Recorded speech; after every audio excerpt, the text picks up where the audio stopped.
I've inspected the movement on this Inglis and Sons mantel clock in a previous video. I'm going to focus on fixing the adjustable verge in this video. It's been cleaned and it's time to peg the pivot holes. New peg wood needs to be sharpened before it can be used.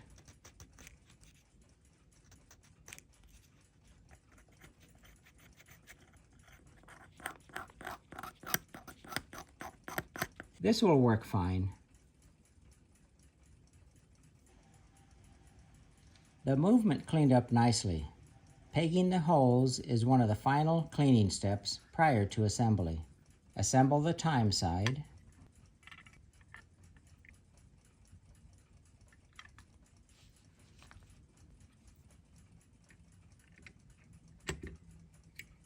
Now to focus on this butchered verge.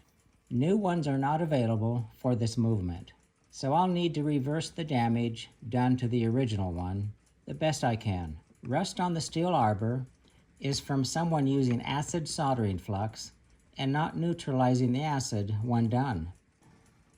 Both pallet anchor mount and the clutch has had solder applied to them. This is the adjustable clutch assembly. It's been soldered together and no longer functions as designed.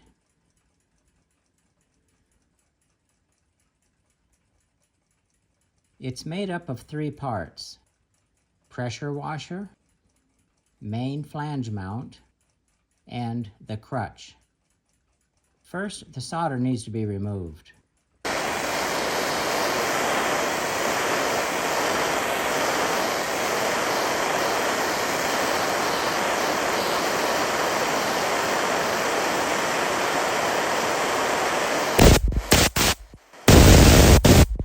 A little bit of heat and 150 pounds of compressed air did a good job of removing the solder. The crutch is now free to rotate inside the clutch assembly. Only it's loose. The fit-up between the flange and the pressure washer needs to be adjusted for a tighter fit. It can be adjusted by flaring the brass here over onto the pressure washer. This will tighten the fit-up of the pressure washer on the crutch. This loose movement here needs to be eliminated for it to function as designed. All it needs is a couple taps right here with a staking tool to correct. This brass flange mount will need to be supported while doing this. If it's not supported while staking, the whole clutch assembly will slide on the arbor. So an anvil designed for this purpose needs to be used. Made from aluminum, so it won't deform or leave any tool marks. It supports the brass flange and prevents it and the pallet anchor from sliding on the arbor. This hollow punch that is larger than the arbor will work fine.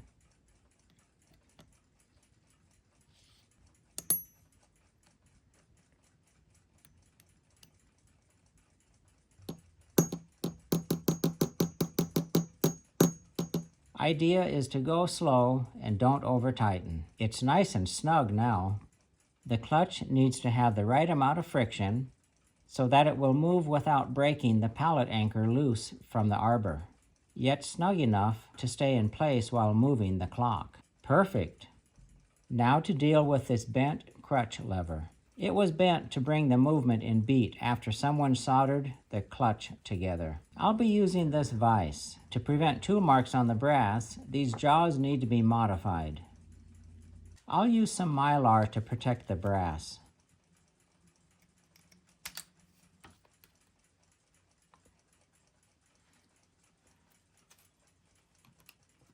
This will work. I'll make the first bend without using any overbending.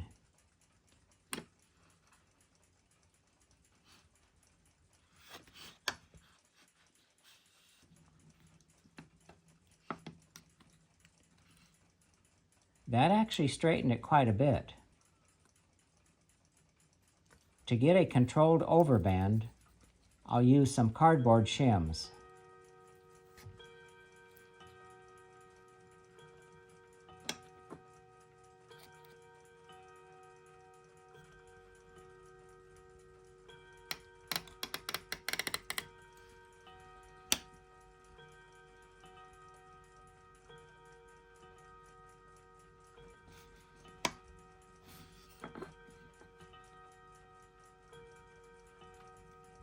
Looking better. One more bend at this end, and it should be good. Looks great. Now this other side needs to be corrected.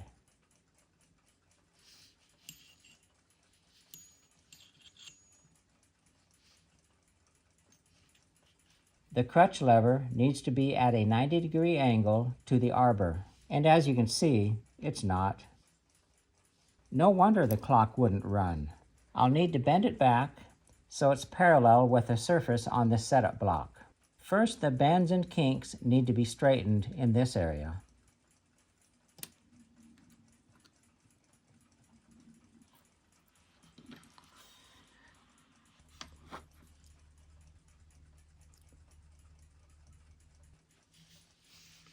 Well, that worked great. Correct this bend here, and it'll be good to go. Do a fit-up check and hope for the best. Shim the crutch so it's parallel with the rear plate. Suspension spring mount.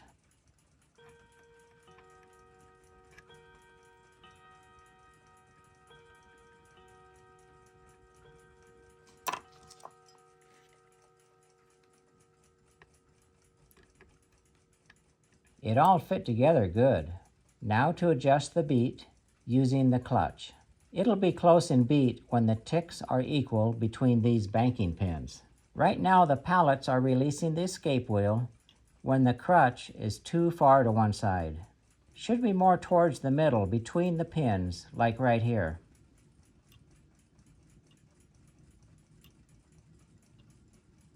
To adjust, support the anchor and slip the crutch on the clutch slightly. Now that's almost perfect.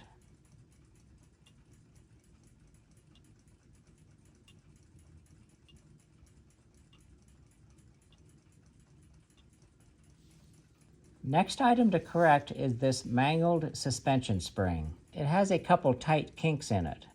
They can be straightened without leaving any tool marks with some wood tools. I'm not going to attempt to eliminate the kinks, or this could risk breaking it.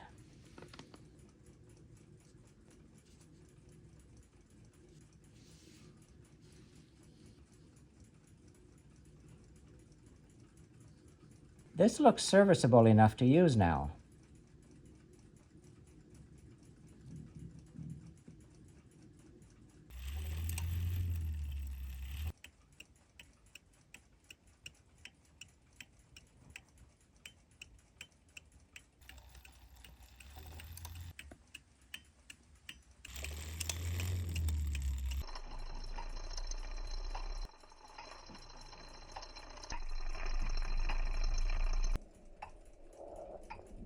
Now to get it set up to run in the case.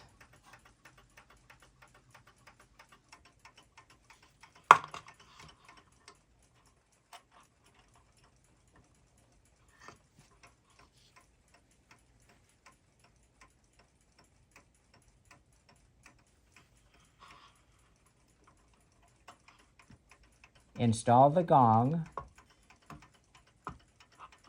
The striking mechanism on this movement is advanced manually by lifting this lever.